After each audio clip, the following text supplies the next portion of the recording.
கொஞ்சம் கற்பனை பண்ணி பாருங்க. நாளைக்கு காலையில நீங்க தூங்கி எழும்போது உலகத்திலேயே மிகப்பெரிய அதிகாரம் கொண்ட படமா அமெரிக்க டாலர் இல்லைன்னு உங்களுக்கு தெரிய வருது. அது ஒரு மிகப்பெரிய ஷாக்கா இருக்கும். ஆமா, கண்டிப்பா. நீங்க பயன்படுத்துற டெக்னாலஜி, பேங்க்ல இருக்கிற உங்களோட சேமிப்பு, இவ்வளவு நாளா கஷ்டப்பட்டு படிச்சு வாங்கல உங்க டிகிரியோட மதிப்பு, இது எல்லாமே ஒரே ராத்திரியில தலைகீழா மாறிப்போச்சுன்னா எப்படி இருக்கும்? லிட்ரலா ஒரு சயின்ஸ் ஃபிக்ஷன் படத்தோட கதை மாதிரி தோணும். எக்ஸாக்ட்லி. என்னடா இது ஏதோ ஹாலிவுட் படத்தோட கதை சொல்றேன்னு பாக்குறீங்களா? ஆனா வரலாற்றை எடுத்து பார்த்தா இது எல்லாமே இப்போ அதோட சரியான நேரத்துல தான் நடந்துகிட்டு இருக்கு. 100க்கு 100 உண்மை. கேளுங்க, உலக வரலாத்துல எந்த ஒரு பெரிய சாம்ராஜ்யமும் 250 வருஷத்துக்கு மேல நிலைச்சதில்லைன்னு ஒரு தியோரி இருக்கு. 1976ல ஜான் கிளப் அப்படிங்கிற ஒரு பிரிட்டிஷ் ஜெனரல் பர்ஷியர்கள்ல ஆரம்பிச்சு பிரிட்டிஷ் சாம்ராஜ்யம் வரைக்கும் 11 மாபெரும் சாம்ராஜ்யங்களை ஆராய்ந்து இந்த முடிவுக்கு வந்தார். கரெக்ட். இங்க ஆச்சரியமான விஷயம் என்னன்னா, அமெரிக்கா சுதந்திரம் வாங்கினது 1976ல. சரியா 2026ல அவங்க அந்த 250 வருஷ இலக்கை தொட போறாங்க. இப்போ அமெரிக்காவோட அந்த அசைக்க முடியாத சாம்ராஜ்யம் லேசா ஆட்டம் காண ஆரம்பிச்சிருக்கு. இது ரொம்ப கூர்மையான கவனிக்கப்பட வேண்டிய ஒரு வரலாற்று பதிவு. பாத்தீங்கன்னா, ஒரு சாம்ராஜ்யம் அதோட உச்சகட்டத்தை அடைஞ்ச பிறகு கடைசியா ஒரு டெக்கடன்ஸ், அதாவது ஒரு வீழ்ச்சி நிலைக்கு வரும். அந்த வீழ்ச்சி நிலை எப்படி இருக்கும்? அந்த நேரத்துல அவங்க ராணுவ ரீதியாவும் சரி, பொருளாதார ரீதியாவும் சரி, தங்களை அறியாமலேயே பலவீனம் அடைய ஆரம்பிப்பாங்க. இதுதான் ஜான் கிளப் சொன்ன தியரியோட அடிப்படை. இது ஏதோ யுகத்தின் அடிப்படையில சொல்றதில்ல, பல நூற்றாண்டுகளா திரும்ப திரும்ப நடக்கிற ஒரு சுழற்சி. சூப்பர். இன்னைக்கு நம்ம செய்ய போற இந்த ஆழமான அலசலோட நோக்கமும் அதுதான். இத கேட்டுட்டு இருக்கிற நீங்க ஒரு ஜென்சி இளைஞரா காலேஜ் முடிச்சுட்டு புதுசா வேலைக்கு போறப்போவோ, இல்ல உங்க ஐடியாவை வச்சு சொந்தமா ஒரு ஸ்டார்ட் அப் ஆரம்பிக்கிறப்போவோ, நீங்க வாழ போற உலகம் இதுக்கு முன்னாடி இருந்த மாதிரி நிச்சயமா இருக்க போறதில்ல. கண்டிப்பா இருக்காது. டாலரோட மதிப்பு மாறுது, ஏஐ மற்றும் இன்டர்நெட் உலகத்தையே ஆழுது, அமெரிக்காக்கு பதிலா ஆசியா, குறிப்பா இந்தியாவும் சீனாவும் புதிய பவர் ஹவுஸா மாறப்போகுது. இத பத்தி தான் நாம பேச போறோம். உலக வரைபடத்துல நடக்க போற மிகப்பெரிய புவிசார் அரசியல் மாற்றம் இது. இப்போ இன்னைக்கு நம்ம கையில இருக்கிற சோர்ஸ் மெட்டீரியல் பாத்தீங்கன்னா, நெட்வொர்க் ஸ்டேட் அமைப்போட நிறுவனரும் தொழில்நுட்ப சிந்தனையாளருமான பாலாஜி சீனிவாசன் முன்வைக்கிற வாதங்கள். ஆமா, அவர் நிறைய டேட்டா வச்சு விளக்கியிருக்காரு இல்லையா? அதேதான். அமெரிக்காவின் வீழ்ச்சி மற்றும் ஆசியாவின் எழுச்சி எப்படி நடக்கும்னு ரொம்ப தெளிவா அவர் சொல்லியிருக்காரு. இதை நாம எந்த அரசியல் சாயமும் இல்லாம நடப்பு நிகழ்வுகளின் அடிப்படையில மட்டும்தான் இன்னைக்கு புரிஞ்சுக்க போறோம். அப்போ இத கொஞ்சம் ஆழமாவே பிரிச்சு பார்ப்போம். இந்த வீழ்ச்சிய பத்தி பேசுறதுக்கு முன்னாடி, அமெரிக்கா எப்படி இவ்ளோ பெரிய ஒரு மெயின் கேரக்டர் எனர்ஜியோட உலகத்தையே பல வருஷங்களா கட்டி ஆளுனாங்கன்னு நாம புரிஞ்சுக்கணும். 90கள்ல இருந்தே ஆரம்பிப்போமா? தாராளமா. 1991 முதல் 2001 வரையிலான காலகட்டத்தை நாம அமெரிக்காவுக்கு கிடைச்ச ஒரு வரலாற்று விடுமுறை அப்படின்னு சொல்லலாம். வரலாற்று விடுமுறையா? அது ஒரு இன்ட்ரெஸ்டிங்கான வார்த்தை. ஆமா, ஏன்னா 1991 உலக அரசியல்ல ரொம்ப முக்கியமான வருஷம். அவங்களுக்கு சரிநிகரா இருந்த சோவியத் யூனியன் வீழ்ச்சி அடைஞ்சது, இன்டர்நெட் வணிக பயன்பாட்டுக்கு வந்தது, வளைகுடா போர்ல அமெரிக்கா மிகப்பெரிய வெற்றி அடைஞ்சது. ஓ, எல்லாமே அவங்களுக்கு சாதகமா நடந்திருக்கு. கரெக்ட். அப்போ உலகத்துல அமெரிக்காவை எதிர்க்க யாருமே இல்ல அப்படிங்கிற ஒரு யூனிபோலார் மொமெண்ட், அதாவது ஒற்றை வல்லரசு அப்படிங்கிற நிலை உருவானது. அது எனக்கு நல்லாவே ஞாபகம் இருக்கு. அப்போ பாலிடிக்ஸ் பத்தி எல்லாம் யாருமே கவலைப்படல. ஃப்ரெண்ட்ஸ், சீன்ஃபீல்ட் மாதிரியான டிவி ஷோக்கள், ஹாலிவுட் படங்கள், பாப் கல்ச்சர்னு ஒரு செம்ம ஜாலியான வைப் தான் அமெரிக்கால இருந்துச்சு. ஆனா இன்னைக்கு நிலைமை அப்படியே தலைகீழா மாறிடுச்சு. எப்படி சொல்றீங்க? இப்ப பாத்தீங்கன்னா, ஈரான் மாதிரியான நாடுகள் அமெரிக்காவோட ராணுவ தளங்களை மிக எளிதா, அதுவும் பகிரங்கமா தாக்குற அளவுக்கு தொழில்நுட்ப ரீதியா வளர்ந்துட்டாங்க. நிஜமாவா? இது பெரிய விஷயமாச்சே. ஆமா, அமெரிக்காவோட பலவீனத்தை உலக நாடுகள் பார்க்க ஆரம்பிச்சிட்டாங்க அப்படிங்கிறதுக்கு இது ஒரு மிகப்பெரிய உதாரணம். தங்களோட தளங்களை அமெரிக்கா இனிமேல் காப்பாத்தாது அப்படிங்கிறத வளைகுடா நாடுகளும் உணர்ந்துட்டாங்க. அப்போ அவங்க நம்பி இருந்த கூட்டணி எல்லாம் உடையுதா? எக்ஸாக்ட்லி.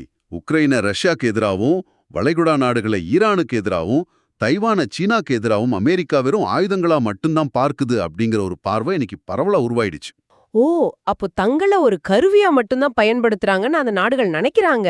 ஆமா, அமெரிக்கா தங்கற பாதுகாக்கும் நம்பின நாடுகள் எல்லாம் இப்ப மாற்று வழியை தேட ஆரம்பிச்சுட்டாங்க. இதை நான் ஒரு ரியாலிட்டி ஷோவோட ஒப்பிட்டு பார்க்கறேன். சொல்லுங்க. ஒரு ரியாலிட்டி ஷோல எப்பவுமே ஜெயிக்கிற ஒரு சீனியர் போட்டியாளர் திடீர்னு புதுசா வந்த யங் போட்டியாளர்கள் கிட்ட அவங்களோட புது ஐடியாக்கள் கிட்ட தோற்க ஆரம்பிக்கும் போது அவருக்கு வர்ற ஒரு ஈகோவும் கோபமும் பதற்றமும் இருக்கும்ல. கரெக்ட், ஒரு இன்செக்யூரிட்டி வரும். அதேதான், அதுதான் இப்போ அமெரிக்காவோட வெளியுறவு கொள்கைகள்ல அப்பட்டமா தெரியுது. அந்த பதற்றம் அவங்க நடவடிக்கைகள்ல தெளிவா வெளிப்படுது. இதை இன்னும் பெரிய வரலாற்று பின்னணியில வச்சு பார்த்தோம்னா, வரலாறு முழுக்கவே இந்தியாவும் சீனாவுமே உலகின் பெரும் பொருளாதாரங்களா, அதாவது மெகா ஸ்டேட்ஸா இருக்கு. ஓ, அப்ப பழசு திரும்ப வருதுன்னு சொல்றீங்களா? ஆமாம், கடந்த 50 முதல் 70 வருஷங்கள் மட்டும்தான் அமெரிக்காவும் மேற்கத்திய நாடுகளும் ஆதிக்கம் செலுத்துச்சு.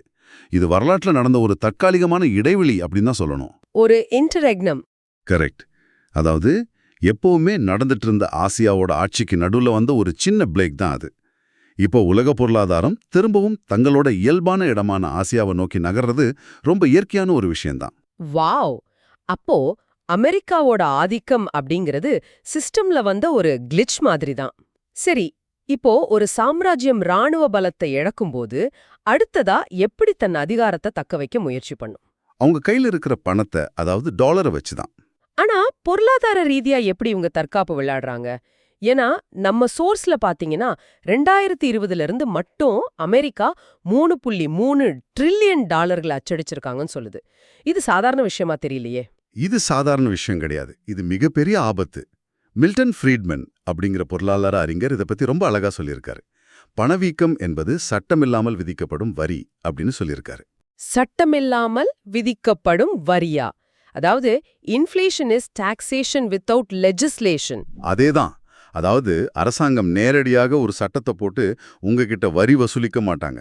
ஆனா புதுசா பணத்தை அச்சடிச்சு மார்க்கெட்ல விடுவதன் மூலமா உங்க பேங்க்ல நீங்க சிறுக சிறுக சேர்த்து வச்சிருக்கிற பணத்தோட மதிப்பை தானா குறைச்சிடுவாங்க. இத கேட்டுட்டு இருக்கிற நம்ம நேயர்களுக்கு இன்னும் எளிமையா சொல்லணும்னா, ஒரு 3 வருஷத்துக்கு முன்னாடி ஒரு நல்ல பைக் வாங்கணும்னு நீங்க 1 லட்சம் ரூபாய பேங்க்ல சேர்த்து வைக்கிறீங்க. ஓகே. ஆனா இன்னைக்கு போய் அதே பைக்க வாங்க போகும்போது அதோட விலை 1.5 லட்சம் ஆயிருக்கு. இதுக்கு நீங்க எந்த தப்பும் பண்ணல, நீங்க சோம்பேறியாவும் இருக்கல. ஆனா அமெரிக்கா அச்சடிச்ச அந்த அதிகப்படியான பணத்தால வந்த பணவீக்கம் சத்தமே இல்லாம உங்க பாக்கெட்ல இருந்த அந்த 50,000 ரூபாய உருவிடுச்சு. இதுதான் அந்த மறைமுக வரி. அதான் உண்மை. பெட்ரோ டாலர் சிஸ்டம் மூலமா சர்வதேச சந்தையில எண்ணெயை டாலர்ல தான் வாங்கணும்னு ஒரு கட்டாயம் பல வருஷங்களா இருந்துச்சு. இதனால உலகம் முழுக்க டாலர் பரவி இருக்கு. சோ எல்லாரும் டாலரை பயன்படுத்தியே ஆகணும். ஆமா, அமெரிக்கா டாலரை அச்சடிப்பதன் மூலமா அமெரிக்கர்கள் மட்டும் இல்லாம டாலரை சார்ந்திருக்கும் ஒட்டுமொத்த உலக நாடுகள் மீதும் இந்த பணவீக்கம் அப்படிங்கிற மறைமுக வரியை திணிக்குது. நீங்க ஒரு காஃபி குடிக்கிறதோ இல்ல ஒரு சின்ன பிசினஸ் பண்றதோ டாலரோட ஆதிக்கத்தால நீங்க அமெரிக்காவோட சாம்ராஜ்யத்தை தாங்கி பிடிக்க ஒரு வரி கட்டிட்டு இருக்கீங்க. இங்கதான் மேட்டர் ரொம்ப இன்ட்ரெஸ்டிங்கா மாறுது. இந்த மறைமுக வரிக்கு ஒரு எஸ்கேப் ரூட் வேணும்னு தேடும்போதுதான் பிட்காயின் மாதிரியான கிரிப்டோ கரன்சிகள் உள்ள வருது. கரெக்ட். நம்ம சோர்ஸ் பிட்காயினை டிஜிட்டல் தங்கம் அப்படின்னு சொல்லுது. ஆனா ஒரு நிமிஷம், கிரிப்டோனாலே ரொம்ப ரிஸ்க் இல்லையா? நேத்து எலான் மஸ்க் ஒரு ட்வீட் போட்ட டெஸ்லாவில பிட்காயின் ஏறுது, இன்னைக்கு வேற ஏதோ சொன்னா இறங்குது. இந்த சந்தேகம் எல்லாருக்கும் வர்றதுதான். நம்ம ஜென்சி பசங்க, காலேஜ் படிச்சுட்டு இருக்கிறவங்க எப்படி இதுல நம்பி முதலீடு பண்ண முடியும்? இது வெறும் சூதாட்ட மாதிரி இல்லையா? இது நிறைய பேருக்கு வரக்கூடிய ரொம்ப நியாயமான சந்தேகம்தான். ஆனா பிட்காயின் அப்படிங்கிறது நாம தினசரி காஃபி வாங்க பயன்படுத்துற சாதாரண பரிவர்த்தனைக்கான பணம் கிடையாது. இது பெரிய பெரிய உலகளாவிய நிறுவனங்கள் எந்தவித சந்தேகமும் இல்லாம நம்பி முதலீடு செய்யக்கூடிய ஒரு டிஜிட்டல் சொத்து. ஒரு ப்ரூவபிள் குளோபல் இன்ஸ்டிடியூஷனல் கொலாட்ரல். அதேதான். நீங்க சொல்ற அந்த ஏற்ற இறக்கங்கள் மார்க்கெட்ல வெளிப்படையா தெரியுது. ஆனா டாலர் மாதிரியான பாரம்பரிய பொருளாதார சிஸ்டம்ல ஒரு பெரிய ஆபத்து மறைஞ்சிருக்கு. அதுக்கு பேரு சிஸ்டமிக் ரிஸ்க். சிஸ்டமிக் ரிஸ்கா? அப்படின்னா ஒட்டுமொத்த சிஸ்டமும் உடையறதா?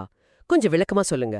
ஆமா, 2023ல அமெரிக்காவுல சில பெரிய வங்கிகள் திடீர்னு திவாலாச்சு ஞாபகம் இருக்கா?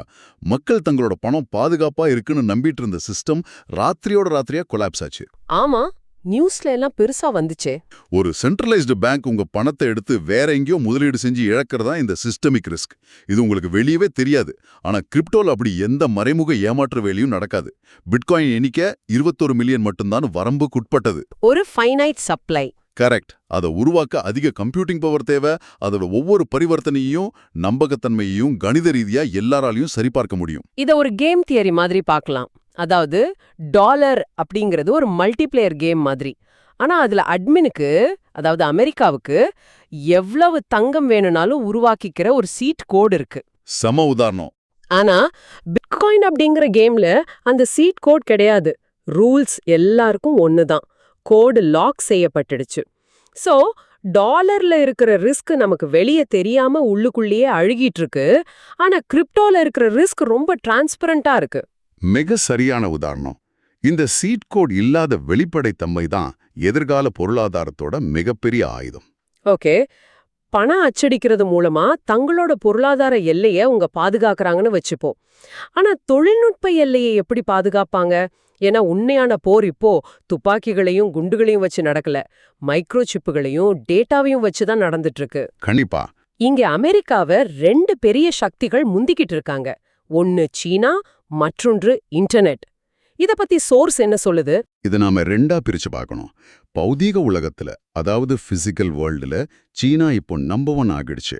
எஃகு உற்பத்தி, மிகப்பெரிய சரக்கு கப்பல்கள் கட்டுறது, உலகத்துக்கே எலக்ட்ரிக் கார்கள் தயாரிக்கிறதுன்னு எல்லா பிசிக்கல் இன்ஃப்ராஸ்ட்ரக்சர்லயும் அவங்க தான் முன்னணி.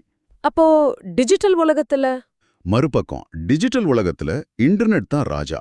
ஒரு காலத்துல அமெரிக்கா போர் தொடுத்தா அவங்க மீடியா என்ன சொல்லுதோ அதுதான் நியூஸ்.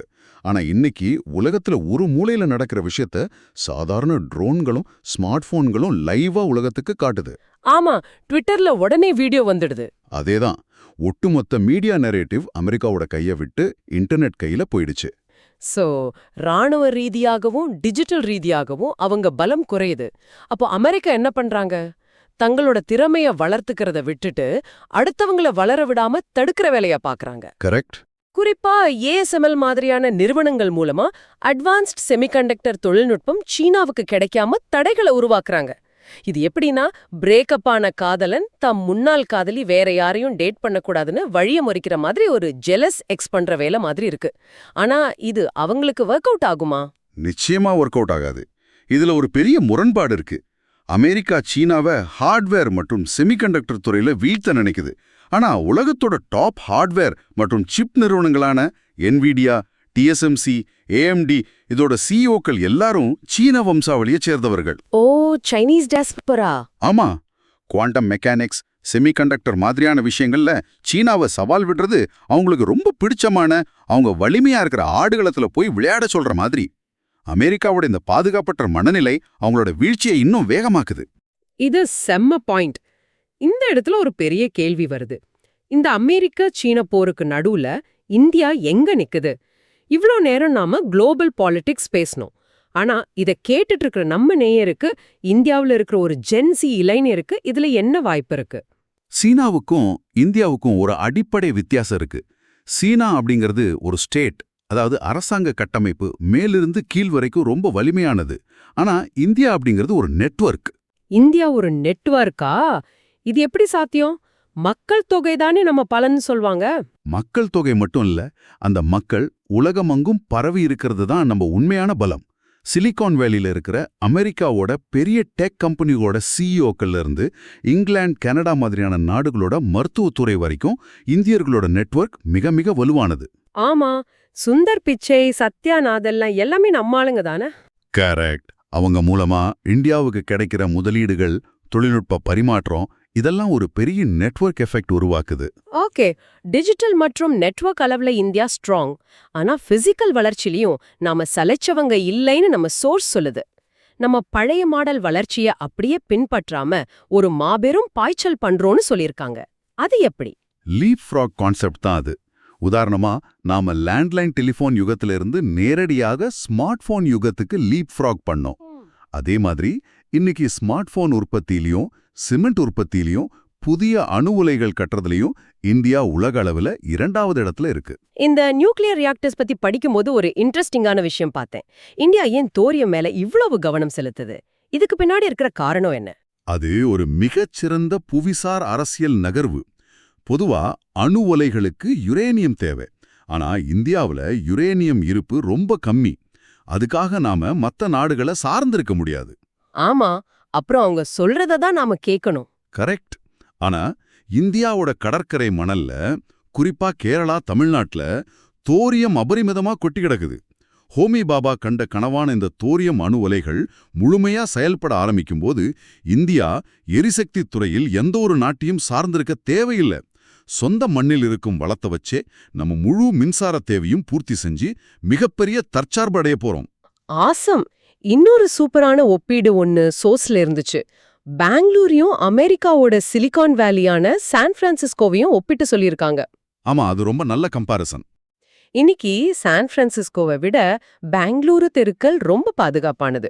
அது மட்டும் இல்லாம இந்தியாவுல ஒரு ஆப்ல ஆர்டர் பண்ணா 10 நிமிஷத்துல மளிகை பொருட்கள் வீட்டுக்கு வர்ற இந்த குவிக் காமர்ஸ் ஃபெசிலிட்டியை பார்த்து அமெரிக்கர்களே ஆச்சரியப்படுறாங்க. அவங்க இன்னும் அமேசான்ல 2 நாள் டெலிவரிக்கு வெயிட் பண்ணி டிப்ஸ் கொடுத்துட்டு இருக்காங்க. அதுதான் உண்மை. பழைய கலிபோர்னியா இப்போதைய இந்தியாவை போலவும் பழைய இந்தியா இப்போதைய கலிபோர்னியாவை போலவும் மாறிடுச்சுன்னு சோர்ஸ்ல சொல்லியிருக்கிறது எவ்வளவு பெரிய உண்மை. அது 100க்கு 100 உண்மை. உள்கட்டமைப்புல இந்தியா அபரிமிதமான வளர்ச்சியை நோக்கி போயிட்டு இருக்கு. உலகமே இந்தியாவோட சந்தையை நோக்கி வர இதுதான் காரணம். எல்லாம் ஓகே. குவிக் காமர்ஸ் வருது, 5Gன்னு நாடே அப்டேட் ஆகுது, செம கெத்தா இருக்கு. ஆனா எனக்குள்ள ஒரு நியாயமான கேள்வி இருக்கு. சொல்லுங்க. நம்ம நாட்டுல ஏழைகளுக்கும் பணக்காரர்களுக்கும் இடையில இருக்கிற இடைவெளி இன்னும் பெருசாதானே இருக்கு. ஒரு பக்கம் பெங்களூர்ல 10 நிமிஷத்துல டெலிவரி, ஆனா இன்னொரு பக்கம் கிராமங்கள்ல அடிப்படை சுகாதாரம், தரம் வாய்ந்த கல்வி, இதுக்கெல்லாம் நம்ம இன்னும் கஷ்டப்பட்டுட்டு தானே இருக்கோம். இந்த பலவீனங்களை வச்சுட்டு எப்படி நாம உலக வல்லரசாக முடியும்? இது ரொம்ப நியாயமான பயம்தான். ஆனா இதுக்கும் அந்த லீஃப்ராக் கான்செப்ட் தான் பதில் சொல்லுது. இதற்கான தீர்வை ஏஐ மற்றும் பயோடெக் தரப்போகுது. பாரம்பரிய முறையில எல்லாரையும் செங்கல் சிமெண்ட்ல கட்டின ஸ்கூலுக்கு அனுப்பி லட்சமா செலவு பண்ணி டிகிரி வாங்குற சிஸ்டம் உடைஞ்சிட்டு வருது. சோ ஏஐ இந்த எஜுகேஷன் சிஸ்டத்தை மாத்த போகுதா? எப்படி சாத்தியம்? யோசிச்சு பாருங்க. ஒரு கிராமத்துல இருக்கிற மாணவன் கையில ஒரு $50 ஸ்மார்ட் போன் இருந்தா போதும். ஏஐ மூலியமா உலகத்திலேயே மிகச்சிறந்த ஆசிரியர்களோட டியூஷனை அவனால இலவசமாவோ இல்ல மிக குறைந்த செலவிலையோ பெற முடியும். ஓ, அது ஒரு பெரிய கேம் சேஞ்சர் தான். அதே போல மருத்துவத்துறையில GLP-1s மாதிரியான புதிய மருந்துகள் வந்திருக்கு. GLP-1ஸ்னா? அது வேற ஒன்றும் இல்ல. உடல் எடையை அதிரடியா குறைக்கவும் சர்க்கரை நோயை கட்டுப்பாட்டுல வைக்கவும் வந்திருக்கிற புதிய மருத்துவ புரட்சி.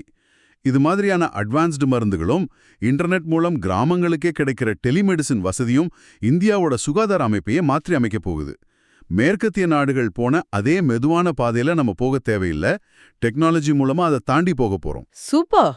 அப்போ டெக்னாலஜி தான் நம்மளோட பெரிய ஆயுதம். சரி, இப்போ நம்ம ஒரு மிக முக்கியமான கட்டத்துக்கு வருவோம். இந்த சோர்ஸோட மைய கருத்து, அதாவது தி எண்ட் கேம். ஆமா, நெட்வொர்க் ஸ்டேட்ஸ். நாடு, எல்லைகள், பாஸ்போர்ட் இதையெல்லாம் தாண்டி நாம அடுத்து எதை நோக்கி பயணிக்க போறோம்னு பாலாஜி ஸ்ரீனிவாசன் சொல்றாரு.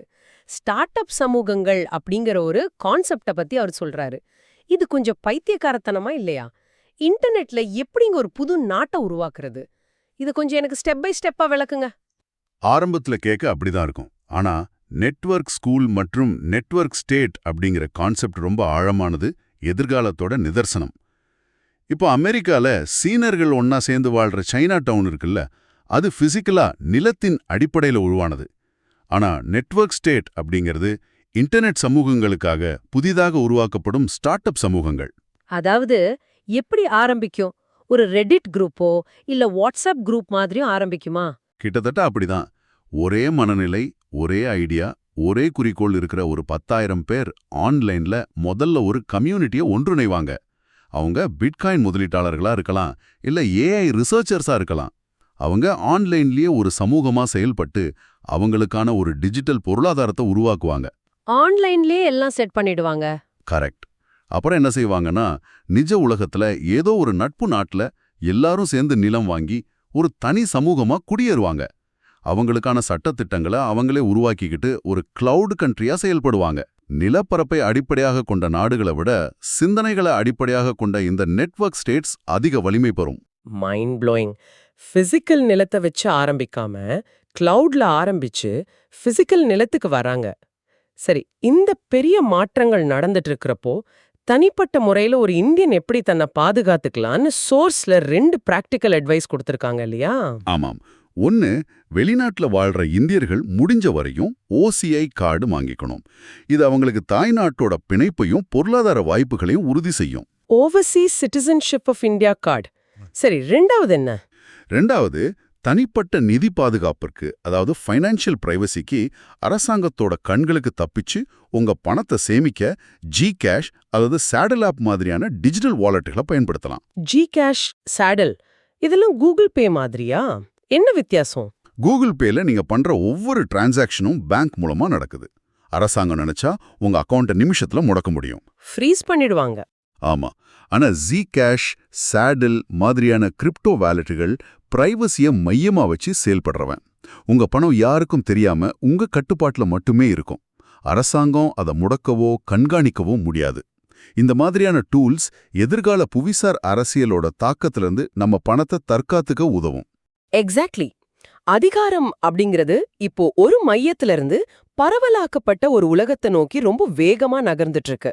சுருக்கமா சொல்லணும்னா 250 வருட அமெரிக்க ஆதிக்கத்தோட வீழ்ச்சி எப்படி ஆரம்பிச்சிருக்கு, அதுக்கு இணையா ஆசியாவின், குறிப்பா இந்தியாவோட அசுர வளர்ச்சி, தோரியம் மாதிரியான வளங்கள் மூலமா எப்படி நடக்குது, பணவீக்கம் எப்படி ஒரு மறைமுக வரியா மாறுது, அதுக்கு கிரிப்டோ எப்படி ஒரு மாற்றா அமையுதுன்னு ரொம்ப டீட்டெயிலா பார்த்தோம்.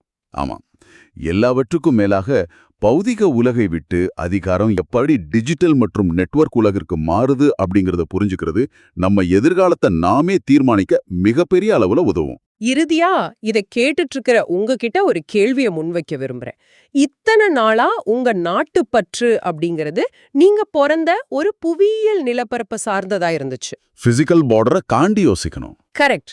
ஆனா எதிர்காலத்துல அது ஆன்லைனில் நீங்களே தேர்ந்தெடுக்கும் உங்களது நெட்வொர்க் சார்ந்ததா மாறப்போகுது. நாளைக்கு நீங்க எந்த நாட்டுல பிறந்தீங்க அப்படிங்கறத விட எந்த கிளவுட் கண்ட்ரி அல்லது நெட்வொர்க் ஸ்டேட்ல மெம்பரா இருக்கீங்கிறது தான் உங்க உண்மையான அடையாளமா மாறப்போகுது. இத பத்தி கொஞ்சம் ஆழமா யோசிச்சு பாருங்க. ரொம்பவே சிந்திக்க வேண்டிய ஒரு ஆழமான கேள்வி இது. காலம் மாறும்போது நம்ம அடையாளங்களும் மாறப்போகுது. If you enjoyed this deep dive, make sure to subscribe to Zio Explain Tamil and share it with your friends for more content like this. Don't forget to hit the bell icon to stay notified on our latest uploads.